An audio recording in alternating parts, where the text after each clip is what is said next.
پیارے دوستو، ہم آپ کو آج ایک ایسے میاں بیوی کی کہانی سنانے جا رہے ہیں جو حج کرنے کے لیے گئے اور جانور بن گئے۔ آخر انہوں نے کیا کیا کہ اللہ نے انہیں ایسی دردناک سزا دی؟ یہ جان کر آپ کی آنکھوں میں آنسو آ جائیں گے اور آپ اس سے سبق سیکھیں گے۔ اس لیے اس واقعے کو پوری طرح جاننے کے لیے ہمارے ساتھ رہیں۔ ہندوستان کے علاقے میں دو میاں بیوی رہتے تھے اور ان کا ایک بیٹا تھا۔ ماں باپ بہت نیک اور پرہیزگار تھے۔ والد مسجد کے امام تھے۔ کچھ دنوں سے امام صاحب لوگوں کو حج کی ادائیگی کے بارے میں بتا رہے تھے، اس لیے وہ عشاء کی نماز کے بعد گھر واپس آتے تھے۔ ان کی بیوی بھی نماز کی پابند تھی، عورتوں کو حج کی ادائیگی کے بارے میں بتایا کرتی تھی اور محلے کے بچے ان سے دین سیکھتے تھے۔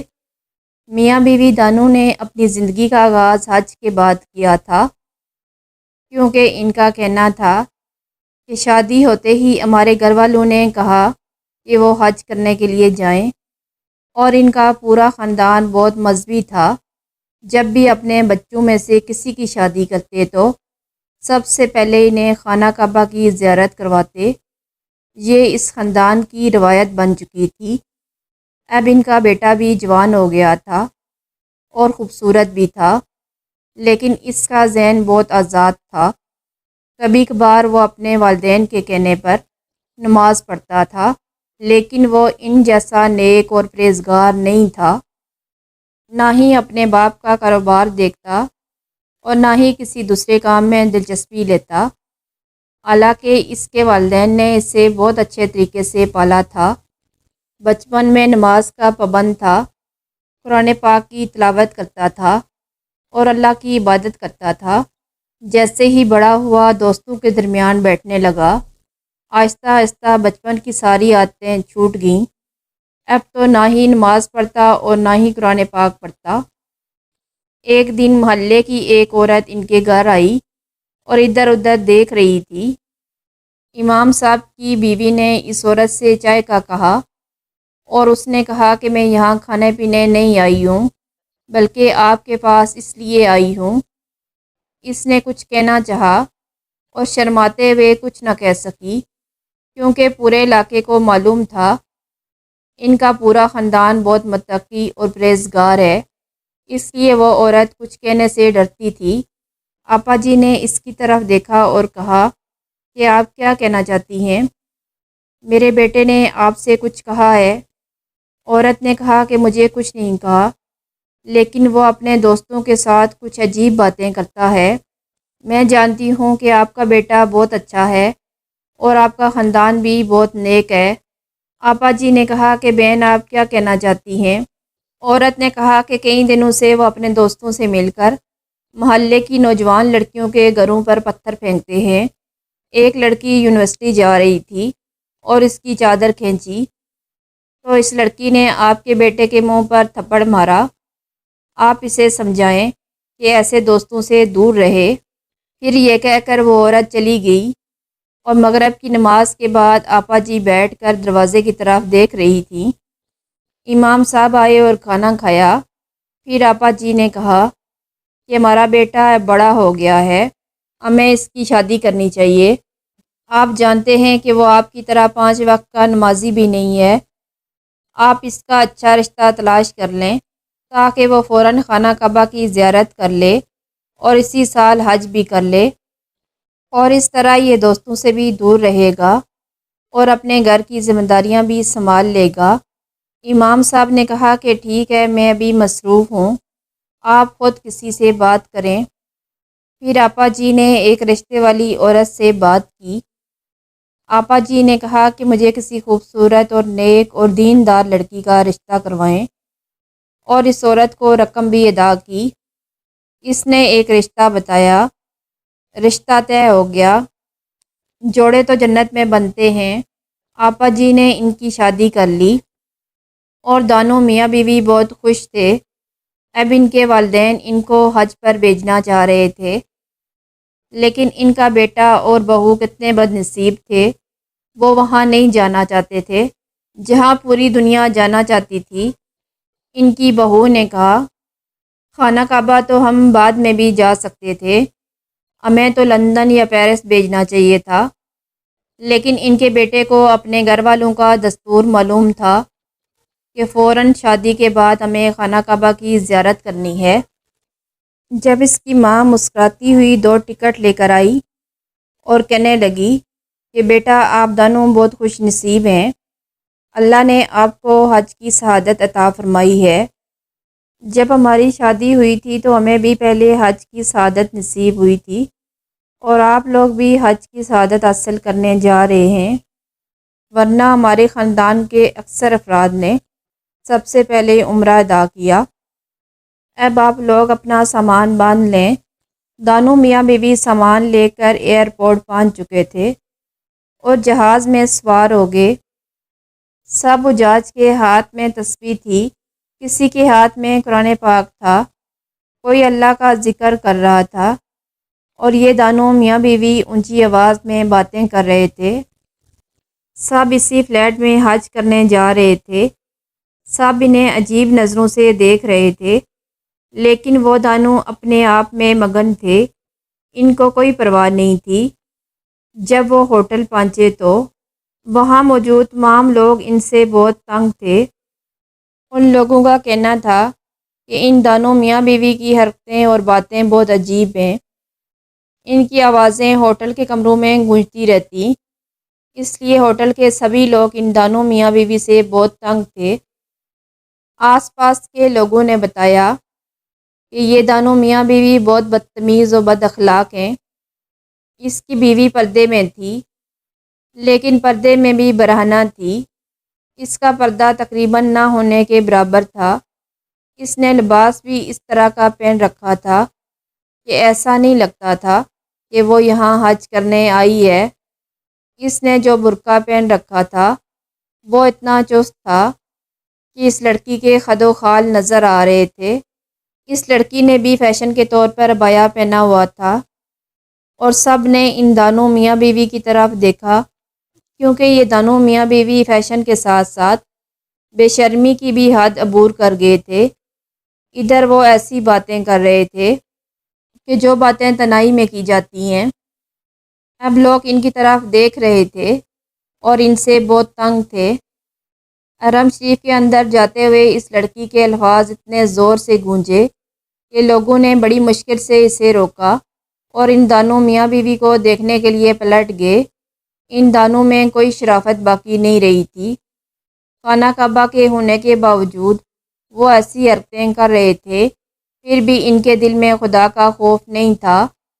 ایک بار جس قافلے کے ساتھ وہ تھے، ان میں سے ایک شخص نے ان دونوں کو سمجھایا کہ اگر تم پہلی بار حج کرنے آئے ہو، اگر ایسا ہے تو آپ کو یہاں کے قواعد اور زبان معلوم ہونی چاہیے، آخر آپ مسلمان ہیں، تو حرم شریف کا احترام ہم سب پر فرض ہے۔ یہ دونوں میاں بیوی ہنس رہے ہیں اور باتیں کر رہے ہیں جیسے کہ وہ پکنک پر ہوں۔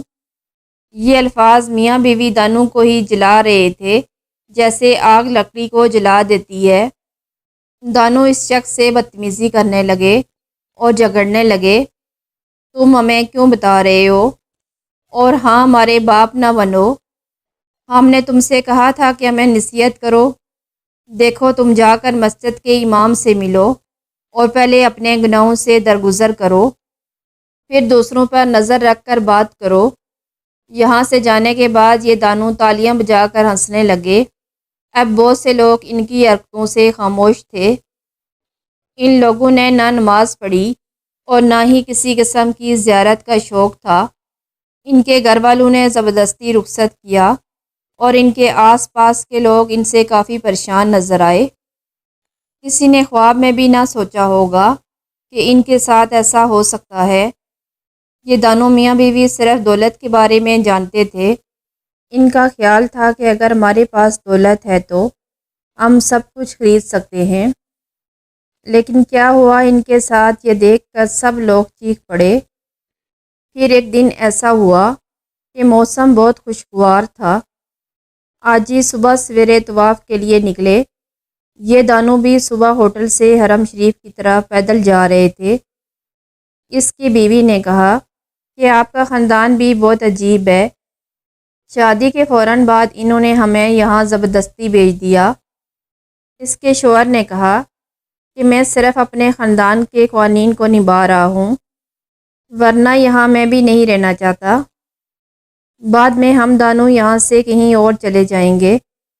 ان دونوں کو اس دستور کا علم نہیں۔ بہت سے ایسے لوگ ہیں جو اس جگہ جانے کے لیے ترستے ہیں اور اس سے محروم ہیں۔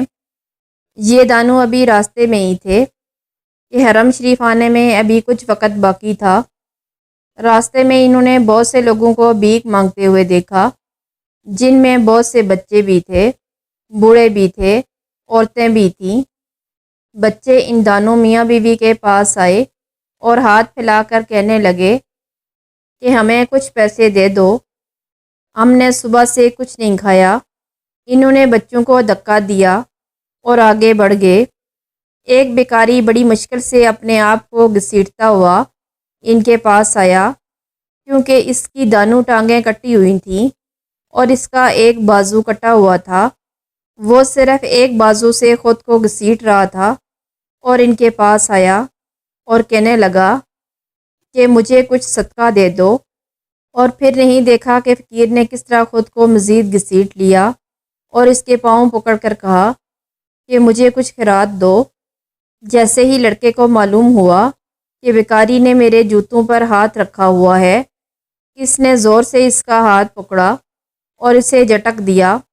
اس نے اپنے بھاری جوتوں سے بیکاری کو اس کے سینے، پیٹ، چہرے پر مارنا شروع کر دیا اور کہا، گندے آدمی، تم نے میرے کپڑے گندے کر دیے ہیں، تمہاری ہمت کیسے ہوئی میرے جوتے چھونے کی؟